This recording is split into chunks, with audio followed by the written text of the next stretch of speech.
ओम नमो भगवते वासुदेवाय। माघ मास कथा अध्याय 4। श्री वशिष्ठ जी कहने लगे कि हे राजन, अब मैं माघ मास के उस महात्मा को कहता हूँ जो कीर्तिवीर के पूछने पर दत्तात्रेय जी ने कहा था।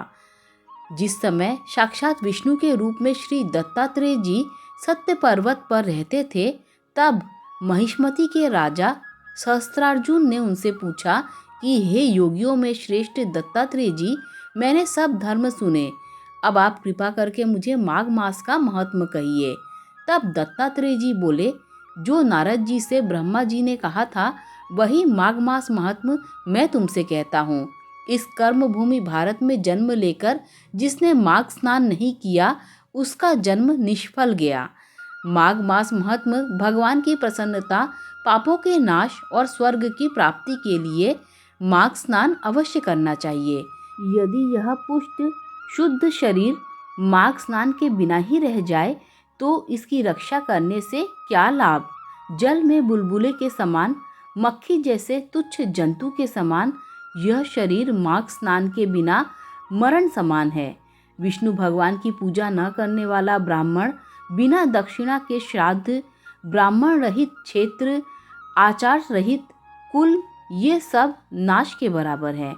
गर्व से धम का, क्रोध से तप का, गुरुजनों की सेवा न करने से स्त्री तथा ब्रह्मचारी, बिना जली अग्नि के हवन और बिना साक्षी के मुक्ति का नाश होता है।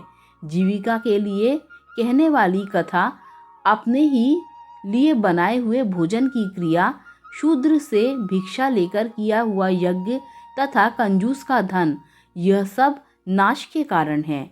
बिना अभ्यास और आलस्य वाली विद्या, सत्यवाणी, विरोध करने वाला राजा, जीविका के लिए तीर्थ यात्रा, जीविका के लिए व्रत, संदेह युक्त मंत्र का जप, व्यग्र चित्र होकर जप करना, वेद न जानने वाले को दान देना, संसार में नास्तिक मत ग्रहण करना, श्रद्धा बिना धार्मिक क्रिया, यह सब व्यर्थ है। और जिस तरह दरिद्रदी का जीना व्यर्थ है, उसी तरह माघ स्नान के बिना मनुष्य का जीना व्यर्थ है। ब्रह्मघाती, सोना चुराने वाला, मदिरा पीने वाला, गुरु पत्नी गामी और इन चारों की संगति करने वाला माघ स्नान से पवित्र होता है।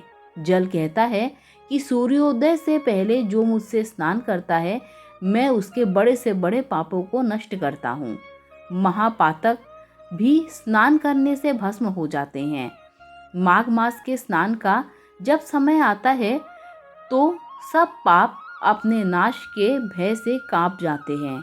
जैसे मेघों से युक्त चंद्रमा प्रकाश करता है, वैसे ही श्रेष्ठ मनुष्य माघ में स्नान करके प्रकाशमान होते हैं। काया वाचा मनसा से किए हुए छोटे या बड़े, नए या पुराने सभी पाप स्नान से नष्ट हो जाते हैं। आलस्य में बिना जाने जो पाप किए हों वह भी नाश को प्राप्त होते हैं। जिस तरह जन्म जन्मांतर के अभ्यास से आध्यात्मिक ज्ञान की प्राप्ति होती है, उसी तरह जन्मांतर अभ्यास से ही माघ स्नान में मनुष्य की रुचि होती है। यह अपवित्रों को पवित्र करने वाला बड़ा तप और संसार रूपी कीचड़ को धोने की पवित्र वस्तु है। हे राजन, जो मन वांछित फल देने वाला माघ स्नान नहीं करते, वह सूर्य चंद्र के समान भोगों को कैसे भोग सकते हैं। यही माघ मास कथा अध्याय 4 समाप्त होता है। नमः श्री विष्णु, नमः श्री विष्णु, नमः श्री विष्णु।